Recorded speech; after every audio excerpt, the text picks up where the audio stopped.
लोग प्रदर्शन कर रहे थे नीट को लेके, रेगुलरिटीज को लेके, और कल जो यूजीसी नेट की परीक्षा है उसको भी रद्द कर दिया गया। देखिए, प्रधानमंत्री नरेंद्र मोदी जी के नेतृत्व में और भाजपा के सरकारों में देश के युवाओं की जिंदगी के साथ खिलवाड़ किया जा रहा है। और मैं सिर्फ ये कहना चाहता हूं कि इस देश को भाजपा ने पेपर लीक देश बना दिया है। गुजरात में हर परीक्षा का पेपर लीक होता है। बिहार से खबरें आ रही हैं कि वहां पेपर लीक वाले पकड़े गए हैं। उसमें किसी मंत्री का भी नाम आ रहा है, अभी स्पष्ट नहीं हुआ है। उत्तर प्रदेश में लगातार पेपर लीक होता रहता है। नीट का पेपर लीक हो गया, जेईई का पेपर लीक हो जाता है। एनटीए जो केंद्रीय शिक्षा मंत्रालय के अधीन आता है, उसके अधीन होने वाले परीक्षाओं का पेपर लीक हो जाता है। तो कोई जवाबदेही प्रधानमंत्री जी की है या नहीं है? शिक्षा मंत्री जी की है या नहीं है? कभी पुलिस भर्ती का पेपर लीक, कभी नीट का पेपर लीक, कभी जेईई का पेपर लीक, कभी क्लर्क का पेपर लीक, कभी चपरासी का, मतलब हर चीज का पेपर लीक हो रहा है। पिछले 2 साल में आंकड़े उठा के अगर आप देखेंगे, करीब करीब 2 करोड़ युवाओं की जिंदगी बर्बाद हुई है। जितना इस देश की जनता बीजेपी को वोट देती है, बीजेपी पेपर लीक का चोट देती है उनको बदले में। अब बताइए, यूजीसी का पेपर लीक हो गया, परीक्षा रद्द हो गई। नीट को लेके बहाने कर रहे थे, अब तो लड़के सामने पकड़ के जो सामने आए हैं वो कह रहे हैं कि हां साहब, हमको 1 दिन पहले ही पेपर मिल गया था। तो जब 1 दिन पहले पेपर मिल गया था, पेपर लीक हो चुका था, तो नीट की परीक्षा रद्द क्यों नहीं हो रही है? नीट की परीक्षा रद्द होनी चाहिए। और ये कितना बड़ा घोटाला है। मैंने जंतर मंतर पे भी कहा था, 67 बच्चे एक साथ टॉप कर गए।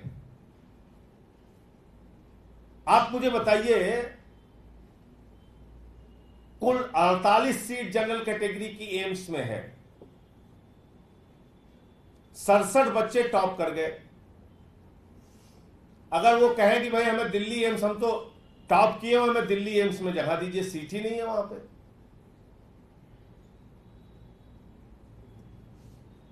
आपने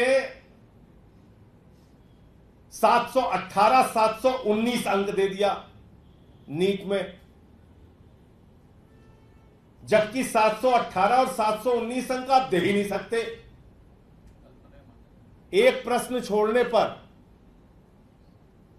4 अंक घटता है, एक प्रश्न गलत करने पर 5 अंक घटता है।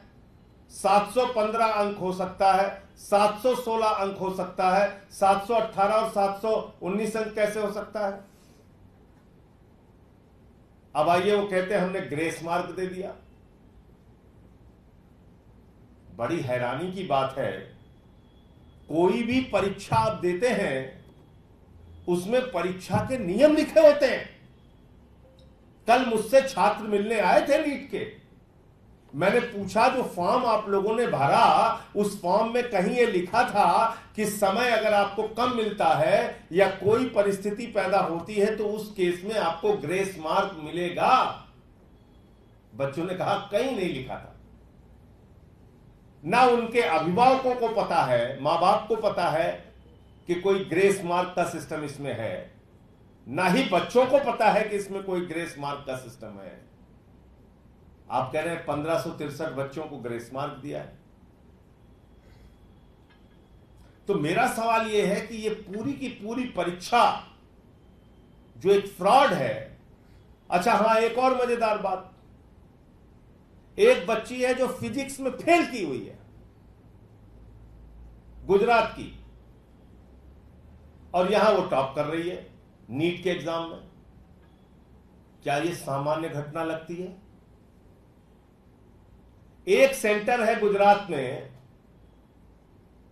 गोधरा का, उस गोधरा के सेंटर पे बिहार का बच्चा जाके भर रहा है, महाराष्ट्र का बच्चा जाके बैठ रहा है, फॉर्म भर रहा है, कर्नाटक का बच्चा जाके भर रहा है, और गोधरा के सेंटर का एग्जाम कराने वाले लोगों के पास करोड़ों रुपए बरामद हो रहे हैं। तो गुजरात क्या पेपर लीक की फैक्ट्री बन गई है? गुजरात में क्या पेपर लीक का धंधा सबसे चरम पर है? नौजवानों का भविष्य बर्बाद करके आप उनकी जिंदगी के साथ खिलवाड़ कीजिए। और मजेदार बात, बहादुरगढ़ में 2 सेंटर हैं, उन 2 सेंटर से 6 बच्चे टॉप कर गए।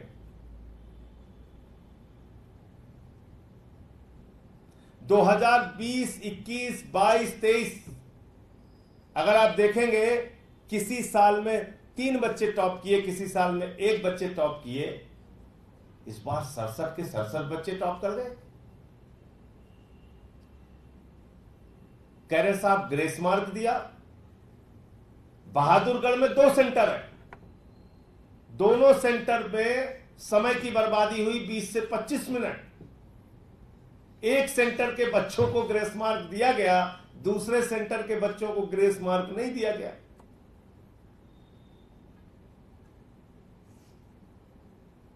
तो इसलिए इस पे और विस्तार से जब बात करूंगा, बहुत सारा फ्रॉड है। पार्लियामेंट में भी अगर बोलने का मौका मिलेगा तो ये सारी बात रखेंगे। इतना बड़ा फ्रॉड है, आपकी आंखें खुल जाएंगी। मतलब आप सोचिए, 620 से लेके 720 अंक तक पाने वाले बच्चों की संख्या और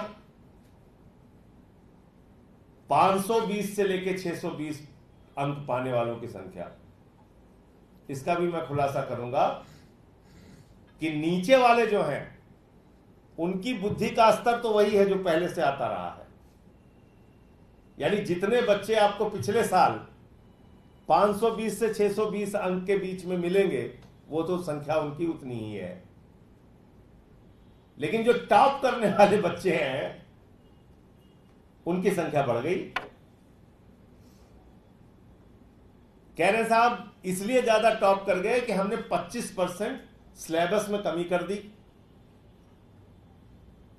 तो भैया अगर तुमने 25% सिलेबस में कमी कर दी तो नीचे वालों का भी तो नंबर भरना चाहिए, वो बराबर कैसे रहेगा? अचानक नीचे वाले बच्चे बुद्धिहीन हो गए, ऊपर वाले बच्चे बुद्धिमत्ता को प्राप्त हो गए। तो ये एक खुला सीधा भ्रष्टाचार है, घोटाला है, पेपर लीक है और नीट का एग्जाम पूरी तरीके से रद्द होना चाहिए।